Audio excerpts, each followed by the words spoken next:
Hi everyone, I'm going to be a light touch moderator for today. And to kick off our Tailored 10 week, I'm so delighted to welcome back our dear friend, Dr. Lesley-Ann Noel. Lesley-Ann Noel is a designer, researcher, and educator, the author of Designing Social Change, this great book, and a co-editor of the Black Experience in Design. She has a master's in business administration from the University of the West Indies in Trinidad and Tobago and a PhD in design from North Carolina State University. She was awarded honorary doctorates for service to the field of design by the University of the Arts London and the Pacific Northwest College of Art. She's currently an assistant professor in the Department of Media Arts, Design, and Technology at North Carolina State University, before which she was the associate director of design thinking for social impact here at the Taylor Center. So many of you may know Lesley from her time here. I'm betting that your change-making practice is enriched because of that relationship. I certainly know that our design thinking approaches as a center and as individuals are more equity-centered and grounded in the tenets of social justice because of Lesley's work. This recent book is a valuable guide for making your design practice more transformative and liberating. And there's so much great content in here that I can incorporate into my work today, from building my critical awareness of oppression and recognizing the importance of emotions in creating change, to sharing power in co-design processes. And so to that end, before I turn it over to Dr. Noel, I'd like to take a page from her book and pause to ground ourselves in the present while acknowledging the past that has led us here and creating space to imagine the future that we hope for. So I'm gonna ask you all to just take a few deep breaths with me. Yeah, just breathe in. Ground yourselves, get comfortable, feel present. Maybe you want to close your eyes, or just focus on your chair, or put your stuff down. Really, get cozy in this room. And I invite you to reflect on what has led you to this moment, including the season, the year, the decade that came before us. I invite you to take a few moments to acknowledge the generations that came before us and led us here. Many people came before us on this land that we now call New Orleans. The river we sit along has been a life force in this region for millennia. The land was originally inhabited and traversed by over 40 native tribes who called it Buwancha, the Choctaw word for a place of many tongues. We honor the past, present, and future generations of native peoples who steward this place and continue to call Buwancha home. This unceded territory has been the site of many forms of systemic violence, domination, and extraction. In particular, we acknowledge the histories of colonialism, slavery, and environmental destruction that have taken place here in the name of progress. And I want us to grapple with the intense feelings that we may experience as we bear witness to that. And I want to take a few deep breaths more to move through those feelings and consider our responsibility to the land and to its people. All right, when you're ready, if your eyes are closed, you can open them, take a look around at the people in this room and maybe connect with them, appreciate their presence, and just think about the community that we're building here today. All right, thank you everyone. I'm gonna turn it over to Lesley now. Thank you, Malia. So I am, where do I even start? I'm very happy to be back here at Tulane for this conversation. I have my talk kind of organized into little sections or little stories. And so some of it is maybe a little bit of almost a how-to. Some of it is backstory, then behind how the book happened, and then I'll end off with like big ideas in the book. And possibly as we talk, I'll show you how my life here in New Orleans and at Tulane, I may refer to that, how that affected the book as well. But I want you to think of this as a conversation. It's nice to see people that I know here, right? I think of this as a conversation, and as you have your questions, if you want to ask them at the time, you can. If you want to save them till afterwards, you can. Because I feel at home, and I hope that you feel comfortable too to join in the conversation. Okay, so I start off saying that this whole story about this book started with some risk. And this slide, I really include when I'm talking to students to understand that sometimes we do have to take risks. We don't know where we're going in life, and sometimes we just have to leap And that's actually a bit of the conversation that people have been telling me recently. Sometimes you have to leap to make the next move. And so this book actually kind of started with a little bit of a leap where March 30th, 2018, that was actually, I do remember people in New Orleans here might know the reference. So this was Good Friday in 2018. I just went to the D School's website just by chance. I said, let me see what people at the D School at Stanford University, I said, let's see what they're doing there. And there was a call for applications to this fellowship about the oceans, right? So oceans and design, teaching fellowship around design thinking. And I just said, okay, let me see when is the deadline for this. Now, I have no connection to the ocean, or actually, all of us have connection to the ocean, and that's the reality, right? So, but I wanted to be in that space teaching at the D School. So I said, you know what? Let me see when the deadline is. Oops, the deadline is Monday. Can I do this? And I spent all weekend working on all of the application materials. They asked me to create a new website, do a whole lot of things, create a video, all of this to apply for this position. And somehow I got it, right? So this book, I think, is maybe a result of some of that risk, you know, that why I say there was some risk there as well is that I didn't have a relationship with California. I actually had to give up the job that I had in Trinidad and Tobago to be able to take that position up. And I just said, okay, I guess I'll do this. And you know, I actually had good mentorship along the way. My head of department in Trinidad said, this is your life. Take this opportunity and go with it. And so I'll say that, yes, this book maybe is the result of that. So I'll give you a little bit more of the story. When I was in university at North Carolina State University, everybody had a book. Everybody had written a book. And for me, that was a really different and interesting concept because when I was a student in Brazil, in Trinidad and Tobago, books didn't seem to be written by real people. I don't know if anybody else in the room feels like that, that, you know, the people who made books were like these faraway people. Maybe they weren't even alive. They certainly didn't look like me. And when I went to NC State and all of the professors had these books, I kind of wondered, okay, so what is the book that I would write? And while I was a PhD student, I thought about that for a long time. But nobody actually asked me to write a book with that. Sarah Steen Greenberg, she's the person in charge at the D School, right? After I met all of these professors at NC State with their books, then Sarah's book came out in 2020, I believe. I thought, okay, that's kind of nice. And then I got an email in my inbox that said, do you want to write a book? Thought, okay, that's a little bit terrifying and frightening and exciting, you know, and I had to think then about, okay, what would the book that I wanted to write be, right? And maybe I'll let you all think about that as well, right? Malia, you're sitting here. What would the book that you want? Similar to how you use cooking as a metaphor, I think I might start to use gardening as Yes. a metaphor for like Yes. social change practice. Yes. And like a deep ecology lens to social change. Yes, so maybe you'll write a gardening book about social change, right? You're from Trinidad as well. Yeah. Yes. I just guessed because you're wearing a green t-shirt. What book would you write? That's a good question. I think I would write about my experience moving to New Orleans and the connections between the culture of Trinidad and the culture of New Orleans. Yes, okay. That is a cool book, right? That we definitely want to read, right? What book would you write?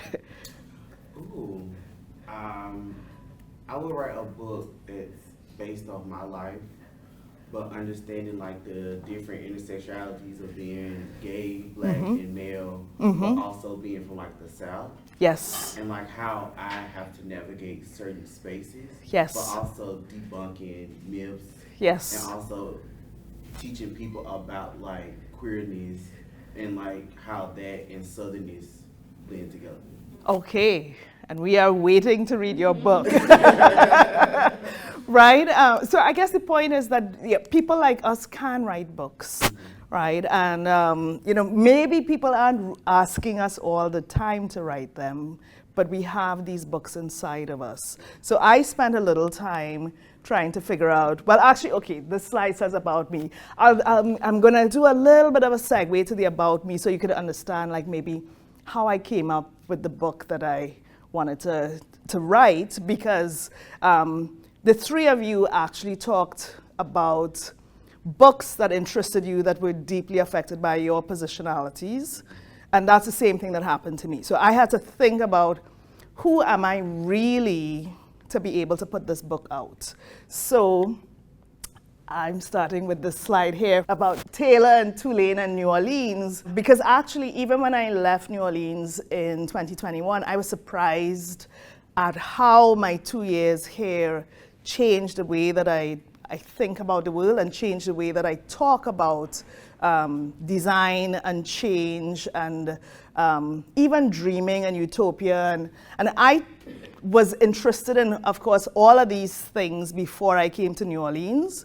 But when I left New Orleans, I talked about them all differently. So certainly design, I learned to talk about differently here because I was speaking with different audiences.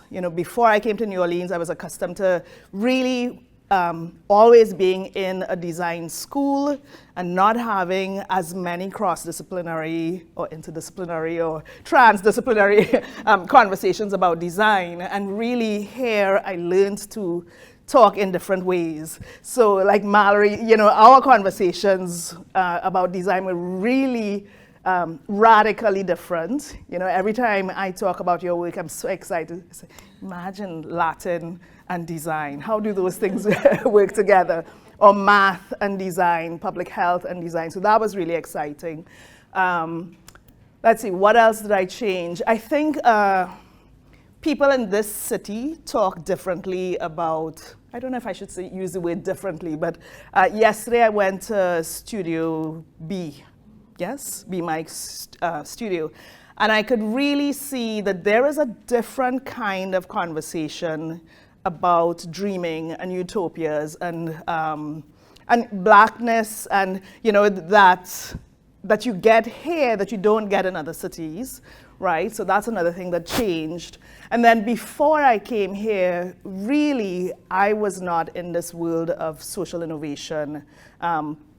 I was always interested in social change and justice and these themes, but really here I got a different language. Like the first time you all spoke about change making, I was like, what is change making? But change making is something that a lot of us are passionate about, but maybe we don't use these terms. So, I start off here because actually this experience definitely played a big role in writing this book. Then the other stuff, I've moved around quite a bit, so I'll just give you a little bit of a background. So my background is in industrial design. I started off at UFPE, which is a university in Brazil. Then I went back to Trinidad. I worked at a business school and an art school. Strange conversations to have. I went to NC State, spent a year at Stanford, came here. And then after I left here, I also did some work with Bloomberg Philanthropies, which also affected the way that I think about design and change, because Bloomberg Philanthropies has an innovative project where they're supporting design and civic innovation. So they're bringing together cities and designers to design new programs and policies to address social change. At NC State, my work is centered around equity, and there are these 4 threads, all with an equity or justice theme. Epistemic equity, which is related to decolonizing design. Social equity, which is related to some of the work that I started here. Education equity, which is actually tied to my PhD, which is about and creating equitable experiences for everyone in education. And then health equity, which is also tied to my work here, where I got to work with Alessandra Bassano on a design project. So when the question came, do you want to write a book? I had to put together all of those different experiences, and pull all of them out of me and somehow mix them up together to get something. And like Malia said, I've always been interested in cooking as a metaphor. I actually started using that very intentionally as a metaphor when I was at the D school, because I heard a tension from people where people were trying to figure out, okay, do we follow a design recipe? And if we don't follow this design recipe, kind of like, is the food going to come out right? I was in a meeting with someone and they're like, okay, but you didn't do this step first. And, if you are in design for a long time, the idea of this recipe kind of shocks you, actually. And I had to then figure out, okay, how am I talking to the people who want to follow the recipe and the people who don't want to follow the recipe? And so I started to say, well, okay, maybe we don't follow the recipe. Well, if you want to follow the recipe, it's okay. But some people will just understand the ingredients and know how they're going to throw them together. During my 2 years here at Tulane, every student who I taught had to create some recipe about something, and I continue to use recipes in the way that I teach, where I ask people to synthesize sometimes really complex information into a recipe. So these recipes are based on multi-page reading sometimes that students have to do, and then they synthesize this information into steps and ingredients. And I really think it's a good synthesis process, except 2 weeks ago a student kind of confronted me and said, hey, I think we're getting too superficial with the recipes. But I think sometimes you need a way into conversation. So the student who was upset with having to write the recipe, we were actually writing recipes about race. And she said, we need a deeper conversation. But sometimes people aren't ready for the conversation, and at least even that act of synthesizing the reading gets them to think about things in a different way. So that's one way I've been working at it. This slide is actually from a talk that I did here in the School of Architecture, where we started to talk about ingredients for good design. And so it's a metaphor that I've been using for quite a while.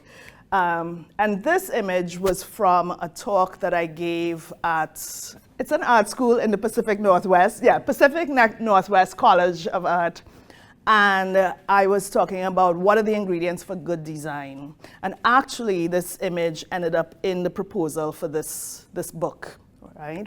So another question that I had, well, okay, I'm still thinking of what could I write this book about. My PhD research was about critical utopias, critical utopian action research, and I thought, well, maybe somebody might be interested in a book about that. Maybe somebody, and this actually is where it started to land, a book about strategies, about designing the world, designing the worlds that we want and designing to change the world. So the book proposal actually was a cookbook, because I thought, again, people know how to cook and people know how to combine ingredients, sometimes unfamiliar ingredients, and turn them into things that they like to eat. And I thought, well, what if making social change could be as easy as following a recipe, or as easy as throwing some ingredients together and getting something delicious, okay?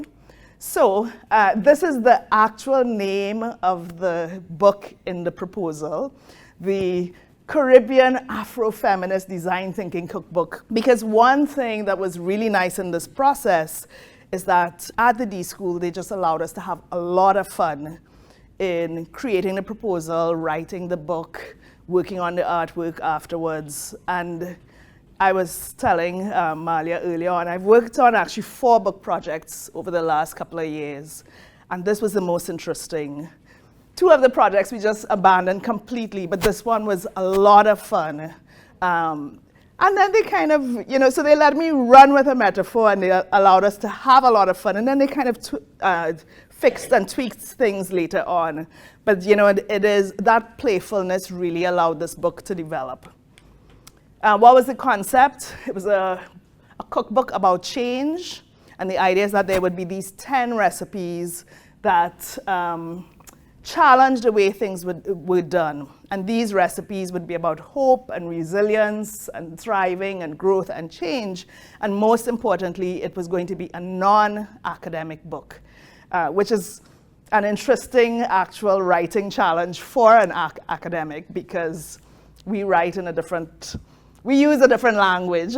And really, there was a lot of energy put into de-academifying the book. Who was it written for? Actually, there are two audiences for the book. One is the person who feels a little bit powerless, so that they could actually know that you have much more power and agency than you might think that you have, and you can actually make change in many different ways. The other audience is a person with power, so that they can start to understand maybe when they might be taking up too much space, or how they can understand where change is needed. Because very often, as we all get more and more and more power in the world, we forget, we get a little bit numb to the changes that the world still needs. So as you read the book, you might hear that tension between those two groups. How is it written? This is the weirdest thing. And this I share with students just so that you know, actually this can be done. I wrote this book in 3 weeks. Well, this was during the pandemic when I had no social life anyway. So I went home to visit my parents in December. I had a little book, a little black notebook. I wrote it by hand, would write a story, talk with my parents, say, hey, what do you think about this? And then continue writing. And by January 15th, January 15th it was done. It was delivered January 30th. But it wasn't finished then. We probably edited it for a year afterwards. But it was just interesting for me, because writing can be such a chore. It was interesting to see that this whole book could have been written in such a short space of time. And I was like over the word limit by about 10,000 words. So I delivered a 28,000 word manuscript, and then, because it's a very short book, and then we had to kind of cut the stuff out later on. And it's a very colorful book. So it's full of art. It's part of a series. All of the books in the series are colorful and playful. I was fortunate to be able to work with somebody who I've known since high school. Had the biggest crush on him. He's a few years older than me. So that's a little interesting power thing there. You could call your high school crush and say, hey. Right, so Che Lovelace allowed us to use 5 paintings throughout the book. And we cut up the paintings. We used them, and we didn't literally cut them up. I mean, digitally we cut them up, and we used them throughout the book. Okay, and so all of that led to this book, Design Social Change. It's part of a series, and the series is actually an interesting challenge that I think people here at Tulane and the Taylor Center would be excited about. The whole series is about design, but not for designers. It's not even for designers at all, I suppose. I mean, designers can read them, but it's really then about all of these things that designers do and ways that designers think, but they're taken out of a typical design context. So I'm very happy to be part of this book series. As I said, it's pretty colorful. You can see my son here. My son was here when he was maybe 11, 12, right? And when he opened the book, that's actually the day that we unboxed the copy. He looked and he said, oh my God, this is a really colorful book. And that's what in that photograph, he was actually saying that. We have a video as well to accompany it. And now I'll tell you some of the big ideas of the book. So the first thing, what is social change? Social change is the alteration of the social order of a society, which may include changes in social institutions, social behaviors, social relations, and sustained at a larger scale, it may lead to social transformation or societal transformation. When we talk about social change in one of my classes, I synthesize this in a different way, and I say it is actually about society changing the way that they think about an issue. And if you think about it like that, then you start to see, oh, I can actually impact this. And so we started to talk about things like what are some of the ways, the big changes in thinking that have happened either throughout your life, maybe your parents' life, your grandparents' lives, and yeah, what are these, anyone wants to share any examples of any major shifts in thinking that you think have happened over the lives of somebody that you know? My mother was born in 1945, and if I think about her life from 1945 to now, she actually has seen like a whole lot of change, a whole lot of social change. Before I continue, anyone want to, yes, Becky? Who can get married and... Definitely, who can get married, and that changed many times actually. Like, you know, if I think again of my mother's lifespan, you know, that changed according to race, according to gender. There are probably other ways to who can get married changed. Anyone else can think of, yes? Go to school, like young children, women, people of color, black people, indigenous people. Yes, who can go to school, definitely. Julia? I mean, I think of my dad who grew up with his grandfather, the Holocaust survivor, in a very Zionist household, and how that's really shifting. Yes. Yeah, and you know, like, cause sometimes people tell you something like, oh, well, okay, so I'm black, I'm a person of color, and someone might say to me, oh, well, slavery was actually a long time ago. But no, you know, because my mother, as I said, was born in 1945, and she actually knows people. Let me see how the thing, because one year she told me this story, and that just blew my mind. I don't know if she knew people who were enslaved, or she knew people maybe whose parents had been enslaved.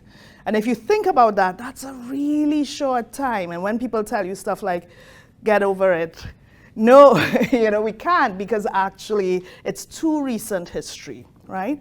But if we think about other things, like the way, so when my son was in second grade and we lived in North Carolina, they were debating the bathroom bill. And I remember he just said, so why don't they just let people go to the bathroom that they want to go to, right? That's maybe a shift in the way a society thinks about things. You know, that might reflect a shift.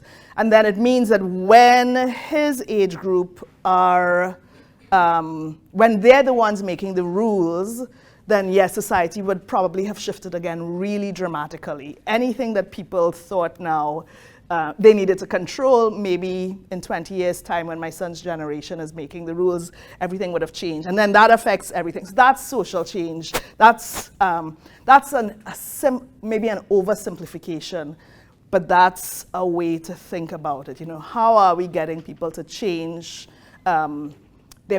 change the way the society thinks about all of these issues? So that's when people ask, what is the book about? That's actually what the book is about in general. You know, how do we get people to think, to change their minds about certain issues, and what role can we play? Because, like one of my students said the other day, the world is not fixed. The world is actually malleable, and so all of us play a role in changing that world, and we have a lot of agency in that process. So the first big idea in the book is about raising critical awareness. And it is about getting people to see the world around them and see themselves as part of the change process. So there are a few essays in that, or recipes, because they were written as recipes, but they no longer read like recipes. First one is knowing yourself. The second one, recognizing oppression, because as I mentioned earlier, that's something that people stop seeing as they get more and more comfortable in the world. They forget that other people are oppressed. Listening to and seeing others and focusing on equity and justice. What I'm gonna do in this section, I'm gonna share some of the colorful stuff in the book and share a few tips. Malia's gonna kind of remind me about time because I don't have a watch. This section is about learning to see what's wrong with the world, and knowing that it's okay to say what's wrong in the world, and then knowing who you are, and knowing that the questions that interest you are actually significant, and you can drive a change agenda around that.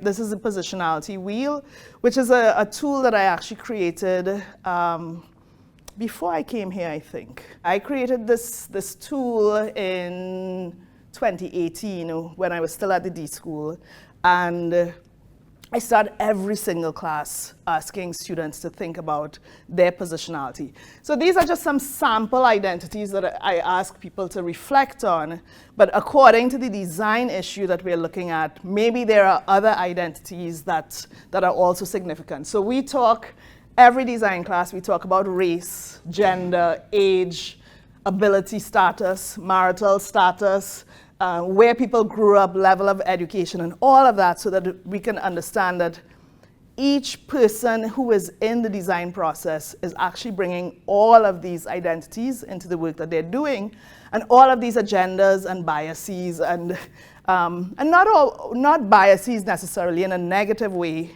but the reality is that we bring them into the design process. I have a question. Yes. So what does the blank one symbolize? Just like whatever. The blank one is because I think I have 12, I'm not going to count them, right? And sometimes I would go into a setting and people would say, hey, but we didn't talk about this issue. And people who follow recipes would look and say, well, we talked about the 12 and that's done. But the idea of the blank one is that actually sometimes you have to sit and reflect on, do we need to talk about something else in this situation? So like I was in a workshop, a virtual workshop in Brazil, and someone said, hey, we didn't talk about religion. And maybe you're in a setting where you have to talk about religion, or maybe you have to talk about political affiliation. So, you know, you have to remember that the complicated intersectionality also changes, and maybe you need to create space to talk about what's missing in those circles. And thank you for that question. Actually, there is a note in the book, a disclaimer, and that disclaimer is written from feedback that I got from people where, you know, and I got a message from someone on Twitter who said, hey, this is really uncomfortable. And the reality is it is, right? It's not always comfortable to talk about these things. And you have to figure out how you're going to manage this discomfort, right? I don't have answers. You know, I went back and forth with the person on Twitter for a little bit, and that's kind of how I created the disclaimer. Back and forth in a positive way, where we try to figure out what is the best way of navigating this. Because she found that the person with the minoritized identity might be a little bit too much on show in sometimes when we have this conversation. And so, you know, people have to be sensitive about it, but the reality is we can talk about identities and how they affect the way we design things. This is a spread from the chapter Recognizing Oppression. This actually is from a unit that I teach in my class, and my students say that they find this is very significant. So oppression is literally pressing down, from Latin, opprimere. And when we talk like that about people being pressed down in society, you know, my students say it's much easier to identify the oppressions, because then it's not only just about race or gender or maybe economic status, you know. The example I've been using these days is a light example, unless it affects you. Is anyone here left-handed? All right, we have maybe an entire world that oppresses people who are left-handed, right? And so it's not light for you. Yeah, and You are, actually, yeah. As a left-handed person, my life expectancy is 2 years less than right-handed folks. That I did not know. Wow, yes. Any information on why? Probably because of workplace injuries, or Yeah. because when, you know, some things that I use are inconvenient. Yes. Because I'm left-handed and it's built for a right-handed person, but then there are other tools and machinery Yes. that's actually dangerous. Yes. Well, I talk about this left-handed oppression example a lot because that's an oppression that people cannot see. right? I couldn't see it, and my focus is equity and justice. And one morning, I'm rushing out with trying to get, I think I was here in New Orleans, trying to get Azure is my son, right? Trying to get Azure ready for school. And I said, here's a tin of tuna, just open it and fix your breakfast.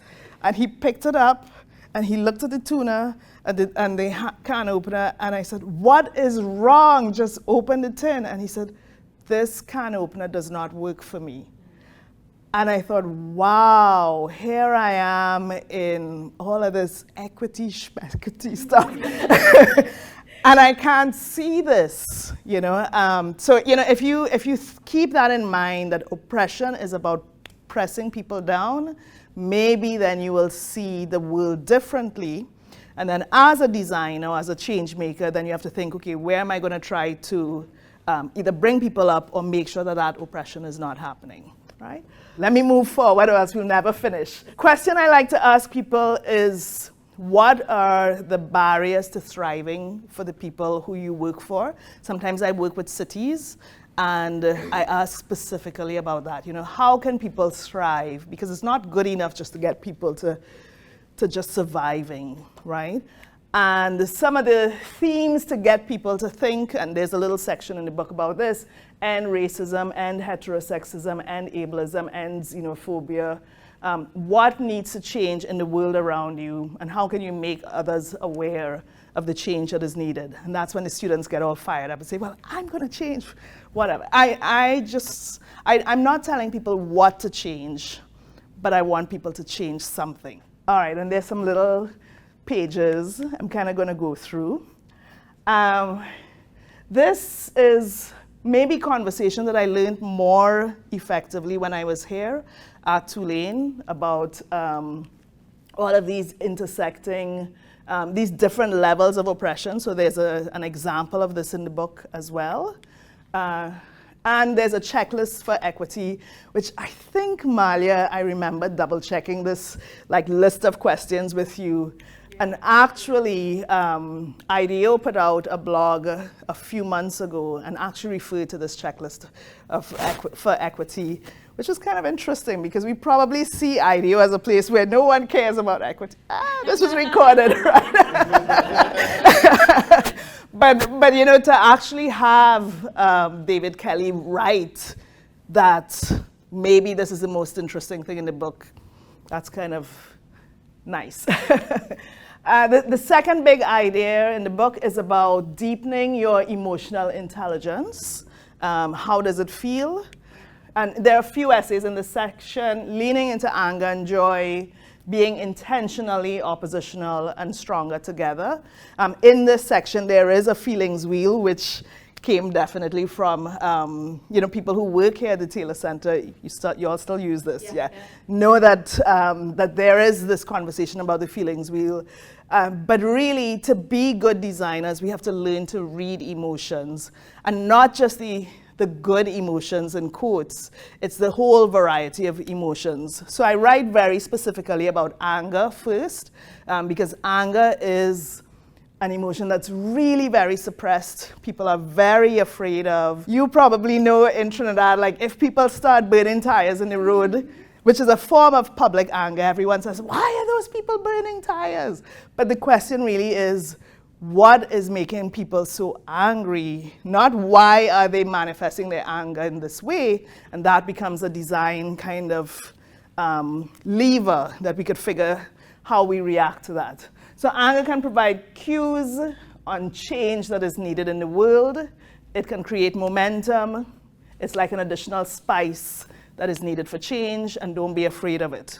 And then joy is actually another emotion that people don't talk about enough, I find, you know, where they're like, okay, let's just fix things for people, but fixing problems may not lead to joy. So actually, during the pandemic, the SciC class that I taught here, the students had to do interviews with people, and I said, if you cannot tell me what makes people joyful, you have not done enough digging in this interview, right? And that really was a reaction to the pandemic, but the students' design proposals were completely different when they leaned into joy and they really asked people, what are the things that excite you? We were interviewing people in New Orleans, and when they asked people, what are the things that excite you? And then they changed the design around that. I found that, of course, we got more playful design solutions in that way. And then the last big idea in this is about working with other people. We get a lot of messages about working alone and being these champions and very successful on our own, but actually we need communities around us to do better work. All right, so the third big idea, which I think is really a big design thing, is about envisioning equitable futures. What world do you want to design? And really, as designers, we don't talk about this a lot, but designers have this, what's called a world building capacity, where we imagine things in a way that other people sometimes cannot. And that's something to lean on. And so that's why I'm asking about social change in a design context, because if you are a designer, you already imagine things. You can see a real thing in your head. So how about leaning into seeing a real world that is fair and whatnot in your head? And the essays in this section are about emancipation, liberation, and abolition, designing new worlds and futures, and prototyping and reflecting. And that's a spread. But this is actually directly influenced by my PhD work, which some of you might have heard of already. I used a method called critical utopian action research, where I asked people, more than people, a special group of people. I asked fourth graders what was wrong in the world, where do we want to go, and how do our dreams become reality? There's a quote by Toni Morrison that I think is really relevant to this work, where she said, all utopias are created by people who were left out. And so every time I work on this project, I think it's interesting because sometimes people say, no one ever asked me this. No one ever, thought that I could influence this thing. And so that's what happened with the children as well, where no one ever asked them what was wrong with the school, and certainly no one asked them where they thought it should go. So I have two design responses from the children from my PhD work.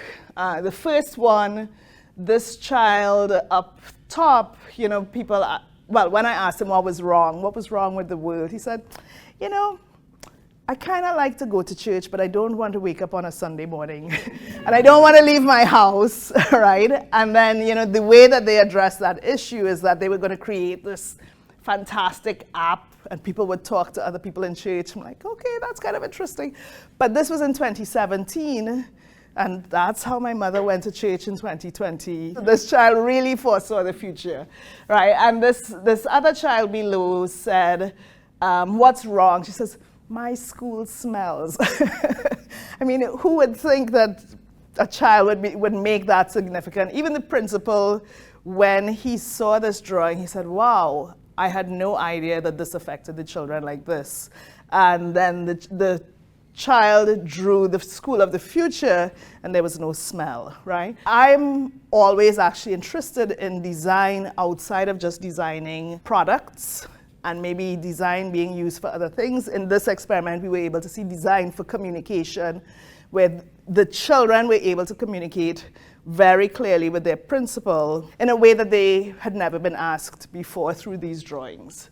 But at the end of the book, actually, I'll tell you a little bit more of the backstory. So my editor allowed me to run with the cooking metaphor, but then over the whole year of editing after, we actually took the metaphor out. So it's still there, but it was there in a much stronger way. And then she'd be like, okay, I like this idea, but let's just remove this word. Let's take this stuff out. Because at the end of the day, we did want people to feel empowered and think that they could change the world. But we didn't want people to think that you just follow this recipe and it's done, right? So that was a tension that we worked with for months and months and months. And we haven't solved it. But I'm happy to say that people have read the book and have reached out to me and said, hey, what do you think about this project? And it is them kind of reacting to this idea of changing the world. And, so people do feel empowered to do something. And maybe they don't think that it's just a recipe that you can follow. And ta-da, it's done. So I am going to end there and ask everyone to think about what is the bit of social change that you want to create, and maybe how will you do it, right? And I'm going to turn it back to Malia, who is our moderator.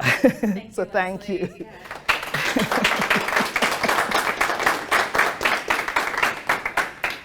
I think we're a small enough group. We have about 20 minutes for questions and conversation. So just to speak up, I also think you could share what you liked, what you might take with you as well. I think we'd be eager to hear that. And what you want to know about the process. I have a question. Yes. So I'm about to graduate with an MPH in health policy in May. Mm-hmm. And I want to know, how could you bring design thinking into like the policy making process? So there is actually a legal design lab at Stanford.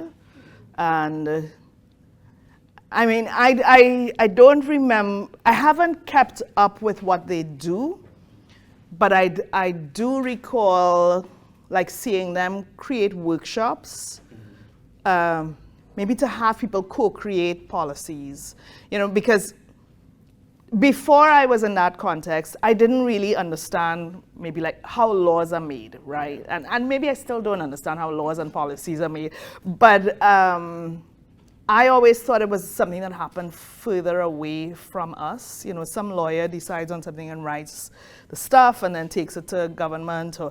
And when I was there, I was able to see, so the Legal Design Lab is a law institute, but they do these, they do these workshops with ordinary people to understand maybe what should really go into the law, right? And I'll ask you to repeat your question for me, and then I will repeat the question so that so that everyone else heard. So your question was about getting design to work together with policy. Bringing Yes? design thinking into the policy making process. Yes, policy making. So I'm going to repeat that so everyone hears. So right, we want to know how can we get design thinking into the policy making process. So that Legal Design Lab, I think, is one example. I think that there are things in the design process that could be useful in the policy process, because in design/design thinking, we very often engage with the public. And we have these strategies for listening to the public and getting feedback. And that way, it could be either that we are co-designing or co-creating policies with people in the public, and that's what happens, I believe, at the Legal Design Lab. Or it could be that we are testing policies with the public and getting feedback. So even if they're not part of the design process, they can certainly be part of the feedback process. And there are other things too, because again, if I think about the work of the Legal Design Lab, because they might be communicating with audiences who are non-traditional, in quotes, it might mean that they are engaging with people through drawings, even through those darn sticky notes, right? But the idea is that you can move and manipulate things, sometimes in a very physical way, that make people see that they can actually really be part of the process. So I don't know if that answered your question. It did. Okay. All right. Great. Yes. All right. Yes. I have a question. So you spoke about like tapping into joy and playfulness. Yes. So I'm just wondering, in your experience as an academic and in the field of academia, because it's so rigid, like how do you intentionally insert playfulness and joy in your work? Yeah, that's a difficult question, right? So I just went up for tenure and had a portfolio of work that I I think I was able to add a lot of playfulness in some of the things that I shared in the portfolio. Whether the university actually was interested in them or not might be another question, but the variety of work that I presented pretty much guaranteed that I got tenure, right? But some of the playfulness that I bring in is actually around community. So let me see what examples I could give. For me, you know, maybe you need to ask different people what brings them joy. So like for me, I get a lot of joy from seeing other people and from working with other people. So I design my work around that, right? Some people might get joy from storytelling, right? Or I'm trying to think if I'm going off topic or not, but that question of bringing joy into the work as an academic could go in both directions. So it could be what brings you joy as the academic, right? And then what brings the people that you work with joy. And so in some of the cases where I have looked the other way, like I've done a lot of game design workshops, but we're still talking about social justice. But we're making games and playing games and, you know, because of a certain amount of fun. When I was here, remember we had a dance workshop, right? Because again, you know, that movement and community, these things bring people happiness, and that happiness goes a really long way. You know, it really carries you through work that is bad. It carries you through kind of unexpected things, like the joy of coming to work might make you go extra if the organization really needs it, right? So I don't even know where to go after. You know, but the question really is what brings people joy and what brings you joy, and then how are you going to embed that into the research that you're doing in general? Yes. Is there an opportunity to see like what people have taken on as a response to the book, like book projects? Because I'm just thinking about all the ways you can connect the migrant community and just how people have responded and taken it up in their own community. So the question is it possible to see how people have responded to the book as yet? Well, I would say no, because the book came out on November 28th, right? So maybe people have done something already, but I don't think that they've changed entire communities related to that. But I am going to have a book launch in Trinidad, where we are from, and I expect at that one people will be more vocal about the things that they want to do next. I did the work that I showed you. I did with a school in Trinidad, the children's work, and I mean, time passes so quickly. Those children are already young adults. And so the principal told me that the boy who created the Skype church is in law school, which blows my mind. But you know, actually, I chose to do that intervention not in Port of Spain, not at an elite school. And the idea was really that, okay, everybody has to be able to see that some change, that they can create change, you know, and that they don't have to just wait for the world to be changed for them.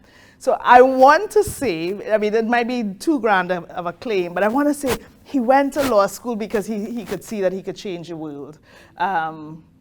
But I don't actually know if that is in fact the case. One thing that I didn't say in this presentation, it's in another version of the presentation, but I cite Freire, Paulo Freire, like a gazillion times in this book. And my PhD work was very Freirean, right? So the idea, Freire's big idea is that the world doesn't, there are few big ideas. One of them is that the world doesn't just happen to us, we also happen to the world.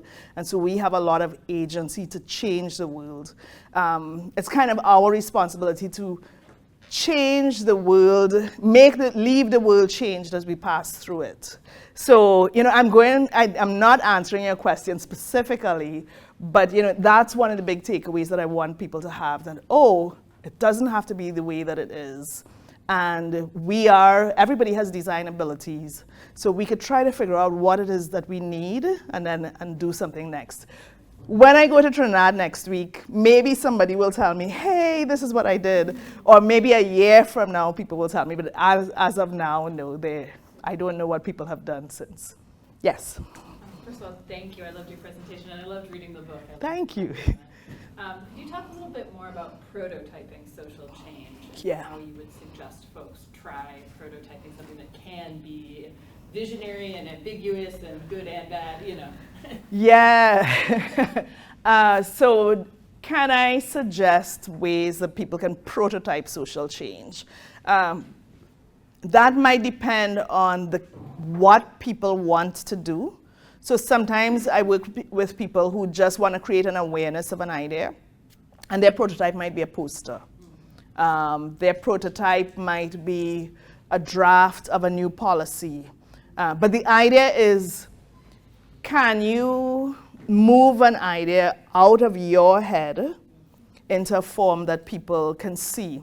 Actually, maybe the biggest prototype, which is maybe not a prototype of social change, the biggest prototype that I've been a part of is I worked with a center that supported unhoused people in South Carolina. And they had some ideas for new ways of addressing the issues. And we brought together a whole group of unhoused people and shared the ideas with them. The ideas were actually just posters.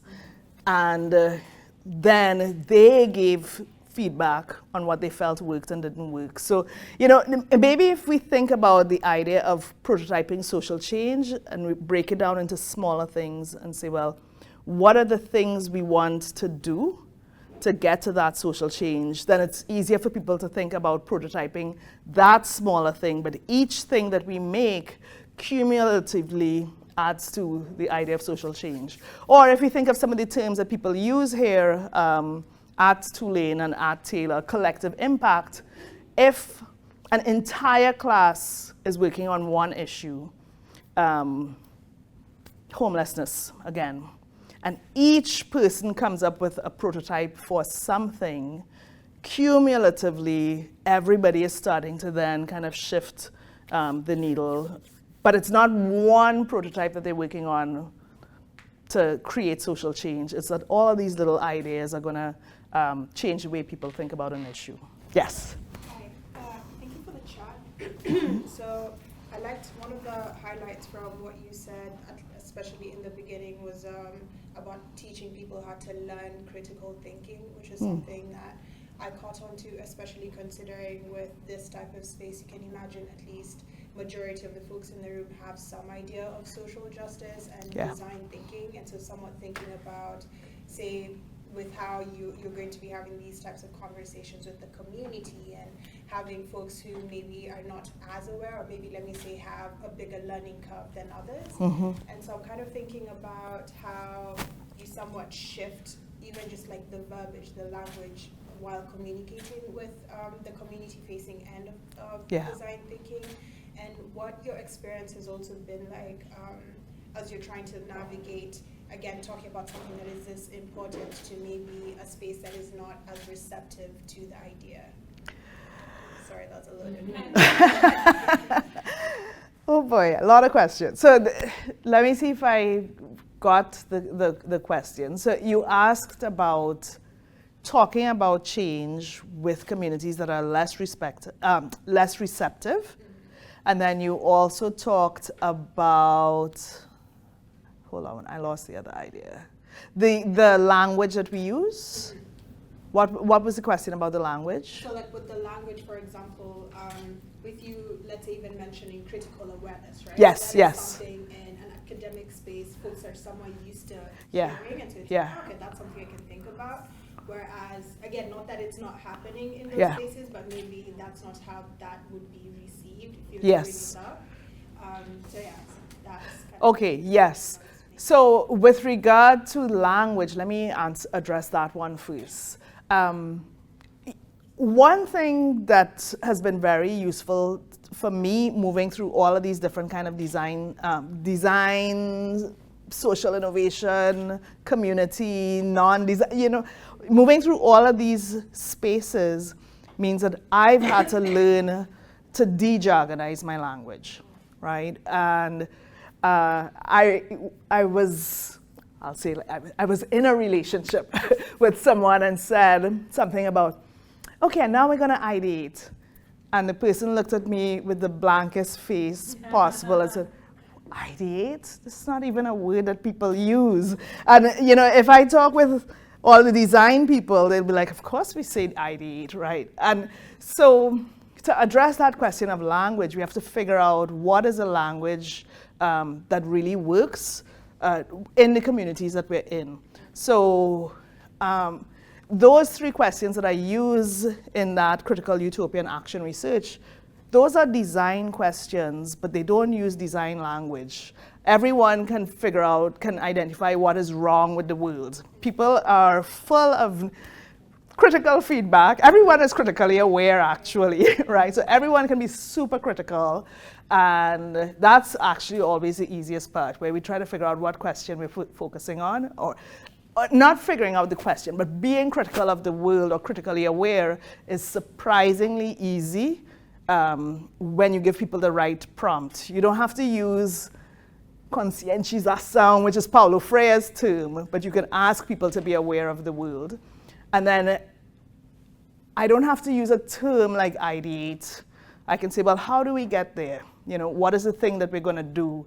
What are we going to draw? And I can encourage people to get into that design phase without actually using design language. And I think I've benefited a lot from changing the demographic of people that I work with all the time. So sometimes I work with children, sometimes I'm working in different disciplines, and it just means I have to find the right language all the time.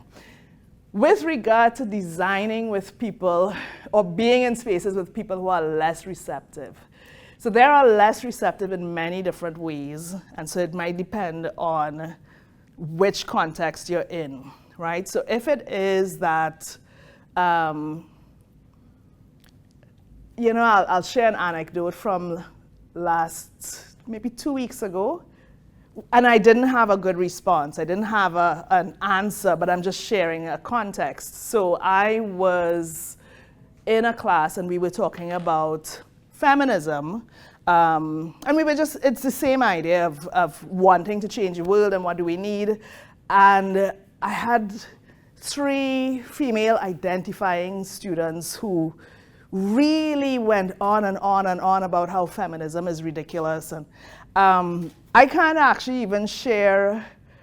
I think it is very, very draining to try to do a lot of work with people who are going to be so resistant. So, like for people who are in this process, I think sometimes you do have to manage who you are going to work with because you want to be able to move forward. But on the other hand, it is also productive to have conversations with people who, or it can be surprisingly productive to have conversations with people who you might not expect to be receptive. And then the example I like to give for this is Walmart, for example, is the biggest sustainable seafood supplier, I think, in the world. And if you're in sustainability, you might think, what am I going to do with Walmart? But that might be, that's really just an example to say that maybe the receptivity is not always where you think it is. And I haven't answered really your question. So sometimes I will go into those conversations tentatively, but personally, I'm going to not try to let people steal all of my energy. Which I don't know if it's a cop-out or not, but yeah, I am always balancing. Yes? In the era where a lot of weight banning is happening, your book does focus on an issue of equity, so it may be categorized Yes. world goes. Do you think that it's a good tool for educators in K through 12 spaces, or do you think that it has the possibility to end up being banned given the content? So I'll say yes and yes. I do think it's a good. It's my book. I shouldn't say this, right? But I was on an education podcast. Actually, South by Southwest, I think, is going on now, and I was supposed to go from here to there, but I didn't. But I was on a podcast with the Educators Forum in South by Southwest, and you know, educators. A lot of educators understand the need for agency. And the person who led the podcast said, yeah, this is a great teaching tool. So yes, I think that there are educators who will buy into that. I've gotten a lot of positive feedback from educators around that workshop with children because they're surprised, or maybe not surprised, because they know what children can do, but they like the other format of engaging children, right? And yes, I am worried, not seriously worried, but I think that there's always a fear that the book could be banned, because there are people who are just looking for like little words. I have that end phobia, homophobia. It's like a paragraph, and I spoke with the editor and the publishing company, and we talked about that for a long time, kind of like, are we brave enough to leave that in? And then we said, yes, we will leave it in, because that's really, these are really things that we want to ban, that we want to end. We want racism to end. We want homophobia to end. We want, so we can't be bullied in that way. So it's like, if they ban it, let them ban it.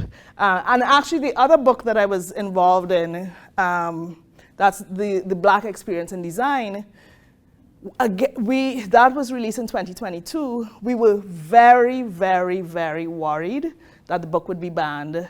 And no one touched it. So we're like, okay, maybe no one realizes that these things are in that space. But, I think we can't let ourselves, and I'm talking to people I think who think in similar ways, but we cannot let ourselves be bullied by people who will want to control knowledge in that kind of way. You had a question. Yeah, last question. Okay. Yeah, I was really curious. Well, okay, it's 2 questions, so you can pick which one. I was wondering how you arrived at working with 4th graders as opposed to a different age group, and also what led you to the utopian framing for your work. Okay, those are great questions. Those are easy questions. I can answer both of them, right?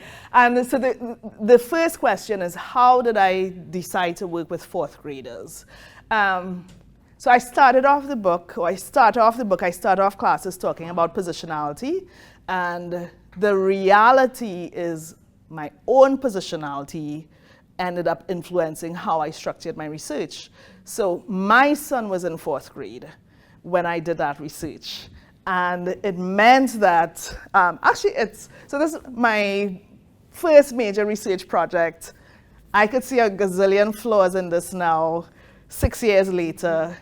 I managed the flaws by at least writing that positionality statement at the start of it, because the thing about revealing your positionality is that you then can see where your biases are.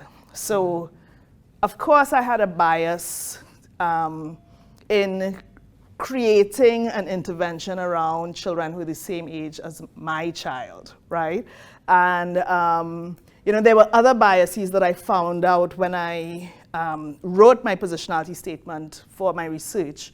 For example, I'm middle-class Trinidadian. I maybe went into this rural village with my middle-class agenda, but even that is kind of complicated. Or what else? There were a few things that came out when I stopped to really reflect on my positionality. And my committee said, you've revealed this in your positionality, you can continue with the work, right? So, I mean, at least we know what the agendas are. I reveal it in my positionality statement so the work could continue.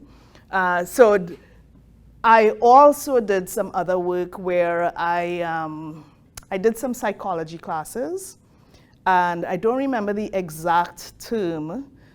You might know that. But there's a point where children start to think a little bit differently.